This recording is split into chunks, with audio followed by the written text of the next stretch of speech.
Welcome back to the Heart of the Bear Factory. This is Pawsitive Impact, the show that talks about making teddy bears with a purpose. My name is Rob Johnson. Joining me in the studio today, Jimmy Keia McLain. Welcome, guys. Thank you. So, Keia, you're the vice president here at the Bear Factory. First time on the show. Yep. Replacing Jerry in the seat today. Replacing Jerry today. Yes. How does it feel to be here? Exciting? Nervous, but exciting. Very good. Jimmy, how are you? Good. I've been trying to pull her leg to get on here for a while, and Jerry's off on spring break right now, so this was like the perfect opportunity to kind of pull her in. So obviously never without, it's challenges and snafus with like babysitter cancellations this morning, so like calling my mom in to go and watch Araya, like traditional life stuff that you have to deal with. But she's here, and we're very happy. Yeah, well, it's good to have you here. And I want to dive in on this episode just to the background of how you guys both came into the picture at the Bear Factory, what that was like, what it was like growing up and working with Jerry and seeing this whole thing unfold over the last nearly 25 years. So, Jimmy, I'll leave it to you on where you'd like to start. Yeah, so we, it's always a fun story. Ironically enough, we met, we went to different high schools, and Keia was 15, I was 16, and through like mutual friends through MySpace, we connected.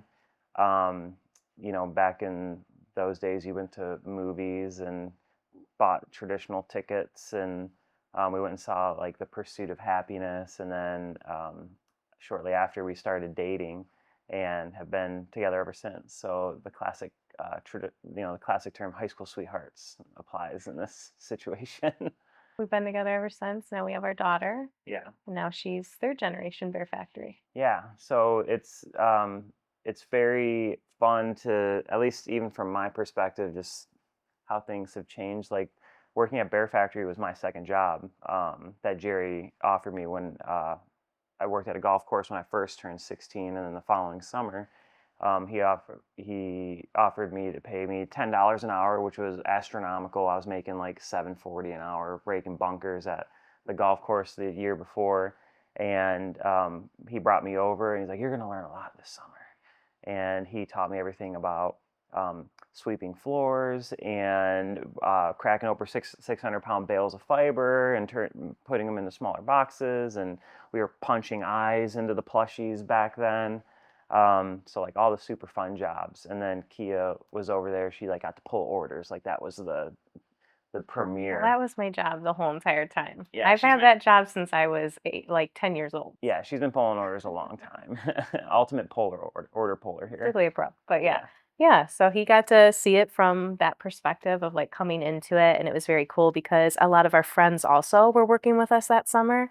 And so we got an experience of like just being with our close friends, and then my dad still being, 100% in it with us and teaching us everything. And it was just a really cool experience to get to watch that happen. Yeah, that was one of my questions was, Keia, for you, how old were you when your dad started the Bear Factory? So my parents sat me down when I was 9 years old, and we were actually we lived in Redford at the time.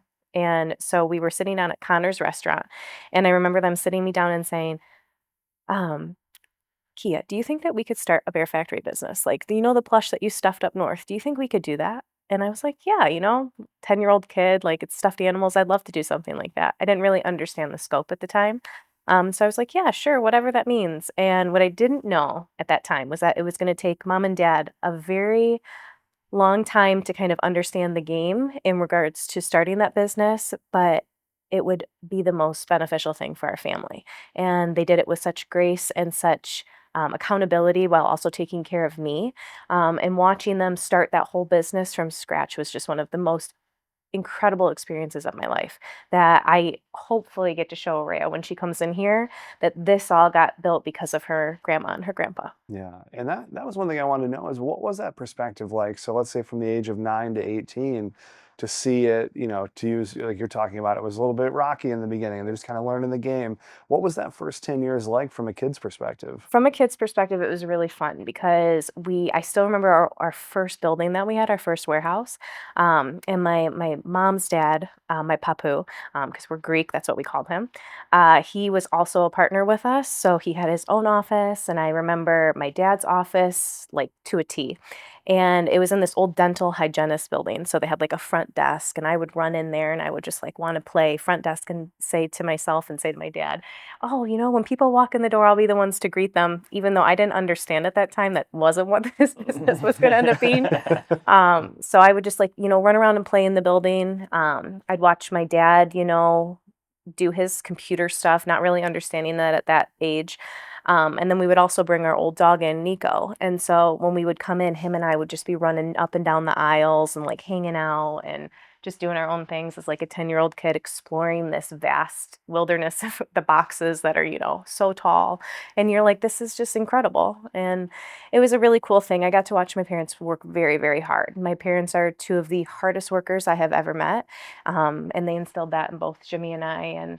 And watching a struggle of starting a business, but also the positive impact that they brought to the table and really instilled that in me and hopefully you and Ray Ray to come. Yeah, I mean, now that you you talk about it, Renee, Kia's mom, was the hardest working person I've ever met in my entire life. Like, and then Jerry, like, but she was just a freaking bulldog, and she would just get it done. Yeah. We had a very small support system. Like it was my grandpa and my papu, and that was really it because my grandmother had already passed. And so my mom would literally drop me off at school, go work the bear factory, pick me up, and we'd go back to the bear factory until like 8 o'clock at night. And her and my dad would be fulfilling orders until that, closing time. And then we'd go home, have dinner, go to sleep. Same thing starts the next day. So they really put in their hours. They really put in their, diligent work behind the scenes. And, a lot of people don't know that. And they have this expectation that the expectation that the business is just booming from day one. And there's so much hard work that went into it. And like I said, it's just been a very cool perspective to see the challenges that my family has, been in with this whole thing. But how they've overcome it and they've changed it and made it as positive as they possibly can. Yeah. So then shifting gears to the next 10-year gap, so let's say between 18 and 28, what did that look like for the both of you going through the cycle of, I imagine, getting engaged, getting married, getting more ingrained into the Bear Factory? What did that transition look and feel like? So I was like in and out of the bear factory. I did order pulling throughout my whole entire high school career. And then as soon as I got out, I kind of took a little bit of just a pause, needed to figure out myself a little bit, did some business things that wanted to do. And then I jumped back in product development. So I actually worked on all of the clothing with our clothing. What would you call her? Our sample maker. Our sample maker. And I really like that part of the job, but I miss like, like being in the office and like working and pulling because I actually love pulling orders. And so I kind of just came back and ended up doing all of it. And we had kind of a transitional period with some of our team at that time, and I got to actually learn some like everything from the ground up. I got to learn how to ship. I got to learn how to take payments and do all of the administration stuff that I even love more. And so then I took that over fully. I don't know what year it was though. Well, you Kia was like a serial entrepreneur, as much as like she probably doesn't want to admit it. Like um, like hair feathers became like a super popular thing, like in like 2000, what, 11, I don't know. 12, I don't know. Like out of high school, like hair feathers, and then she like totally jumped on and was doing like driving all over the place doing like hair feather like setups, extensions, like buying and stuff off Etsy. Etsy was really new at the time. Like buying stuff off Etsy for like $10, doing like extensions for like $30, $40, like just very classic, iconic. Just taking a dollar or taking something for $1 and selling it for two, and started like a small like little clothing brand company too. And then while she was doing all this, we collectively also did portable pals. ironically enough, where we would go into we went into elementary schools during like family fun nights, and we did stuff a plush, and I like created our little logo in Microsoft Word, and just blindly at the age of 21 was going into like some corporate offices too, for like Club Corp and like at the Rensen and stuff. Holiday parties. Yeah, and looking to do like holiday parties and Easter stuff. And back then, like, it was all about dress for success. Like, that's what I was taught in DECA in high school.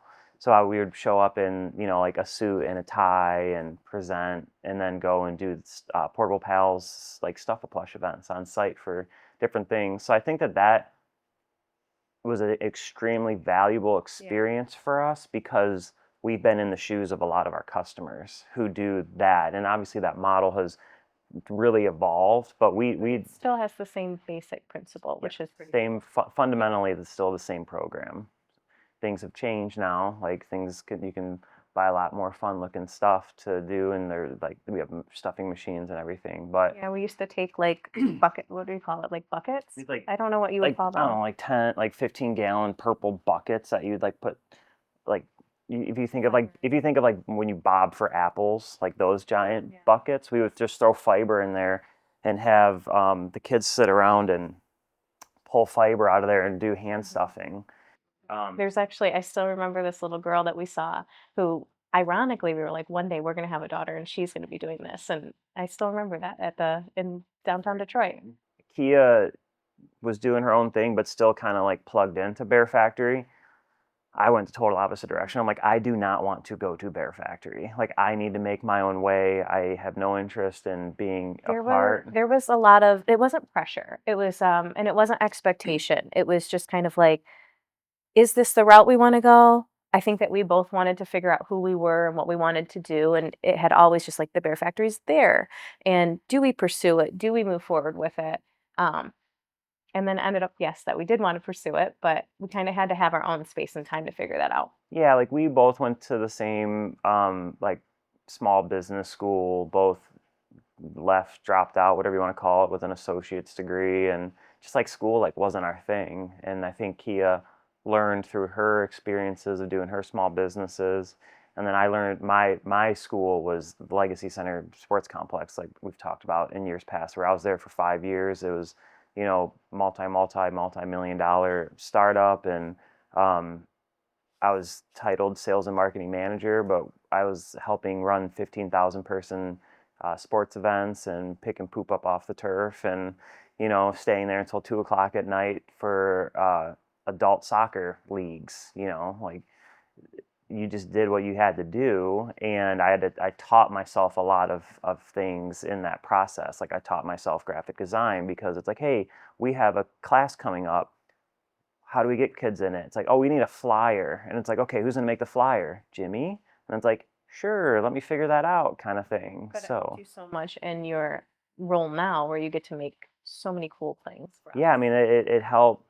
All of the design and branding like that has been like a collective with us. Like, I have a tendency to be a bit more like boyish, fast paced, like sometimes loud, and then Keia will come in and be like, no, you need to simplify things. You need to make it a little bit more modern. And it's like I think we have a really healthy blend of like a natural, minimalist, modern feel now, like within the brand everywhere. Well, that's great. And then, taking it to where things are at right now. So, two-part question. One is, you guys have had, this long history together. What's been the biggest challenge that you've overcame? And then second, just kind of what's the state of the union now? Like, what does a day in the life look like for the both of you? I'll let you answer that. Well, I think like the hardest challenge for us, both as like romantic partners and business partners, is that in 2020, when everything happened, like we had to scale down here with our team. And then we were also getting married that year. So it was like a double, like a whammy. And everything was constantly changing. So it was just like we couldn't get our footing. But we stood, and my mother had passed in 2019. So that Late was definitely 2019. the going, I say the biggest challenge that we actually ever faced was after her passing, we actually moved into this warehouse 4 days later. a week later. A week later, we moved into this facility. And so that was a really big challenge because we were navigating Loss. our dog, like moving, like just trying to figure out things. Like our dog was my mom was always with him, and so like now I was with him, but I also had to be here, and then him and my dad had to be here, and like moving all of the boxes that we have in the back, and just We it shut was down. wild. We were open 5 days a week back then, and we started the move on a Thursday, facilitated orders all Thursday, shut down Friday. Did the rest of the move, like all the product and stuff, Friday, a little bit into Saturday. And then we like needed we had more offices, we needed more furniture. Like our family like really stepped up, and everyone was here and that weekend. Team come together. Yeah, just like building stuff, and we opened up full scale business on Monday, which is just like totally That's unheard of. insane. Yeah, IT was like set up, everything was good to go. Everyone just like really rallied, and it was almost a bit of a blessing in disguise because we were just so stricken with just the loss of Renee, and it just allowed, at least for Jerry and I, we were up at like 4 a.m. laying chalk lines out back on like how are we going to lay out the inventory, like where's it going to sit, and it just kind of like took our mind off of it for a little bit. We were just kind of like running numb, and getting through it. And then at the end of it, we were able to say like, wow, look what we've done. And we ended up throwing a life party for her here, and like everyone came, and we had like hundreds of teddy bears all on the floor. And our big thing was Renee was always just so giving. So everyone who came to her, we had like, I don't know, like 300 people show up to her life party, and like everyone got a plushie. And our thing was like, take a plushie for you and take a plushie to give, like as a random act of kindness, because like that's what Renee would do. But we were having a party in the warehouse that was all like catered with music, because Renee always said, she goes, I don't want it to be this sad thing like at a funeral home. She's like, I want people having good food, having good drink. Like we had our favorite margarita back there, and like we were just really enjoying ourselves and just celebrating her. It's definitely the hardest part about it because it's still such our family business, Like my mom is so much of this.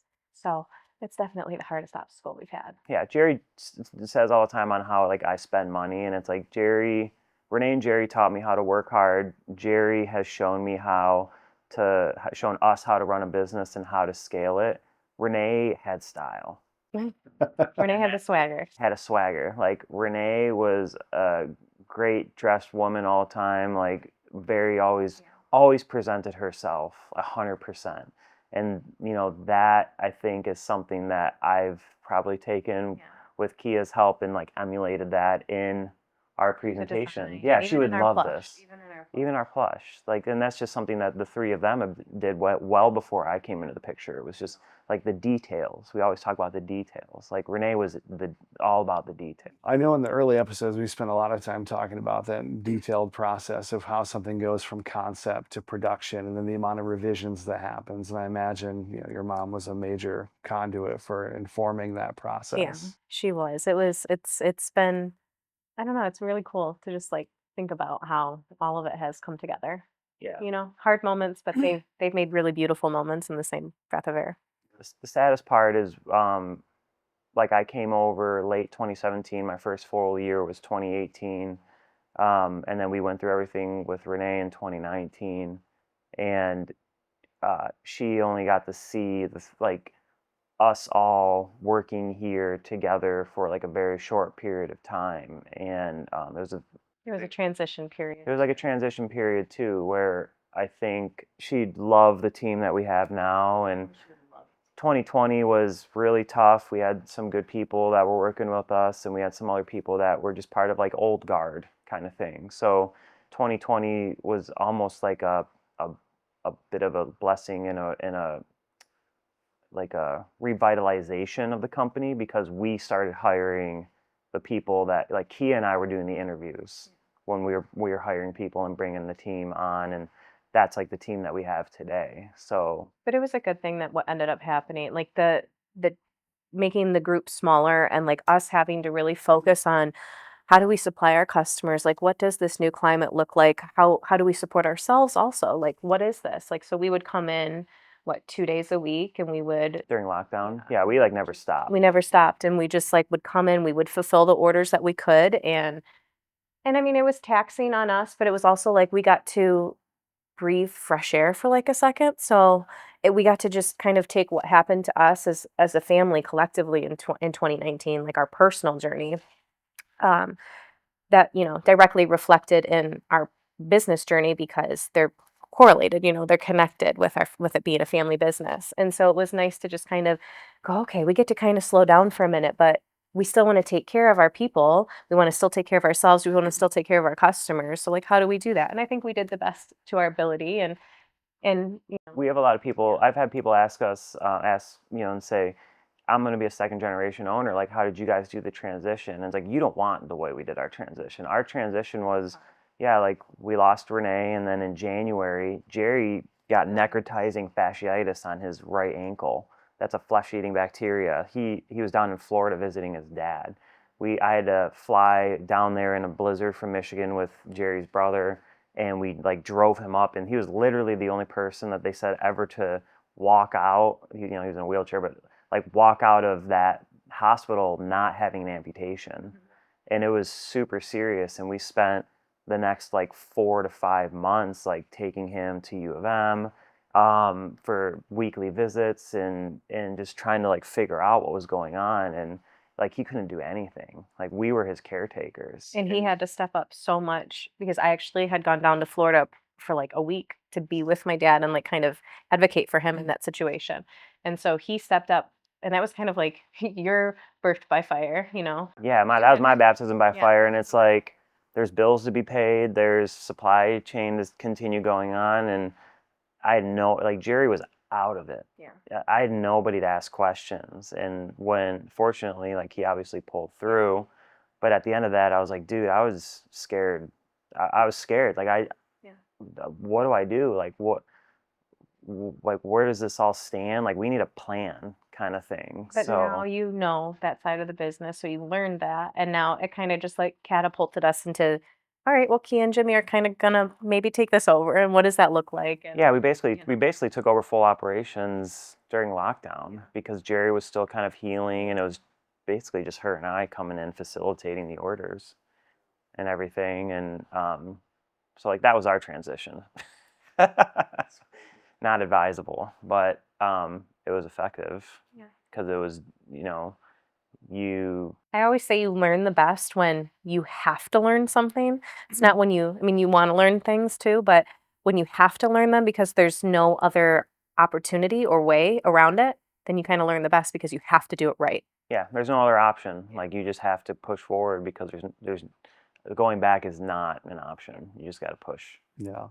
Well, I think it's interesting too, listening to that whole story, and it kind of reaffirms my position, which is the best entrepreneurs are forged by fire. And I think from 2018 to 2023, you probably had a half a dozen opportunities just to say, well, we're just going to stop, do something else. This is getting too difficult, and you didn't. And that shows a lot with how much this means to you, your level of tolerance for those things, perseverance, and those are not easy things to go through.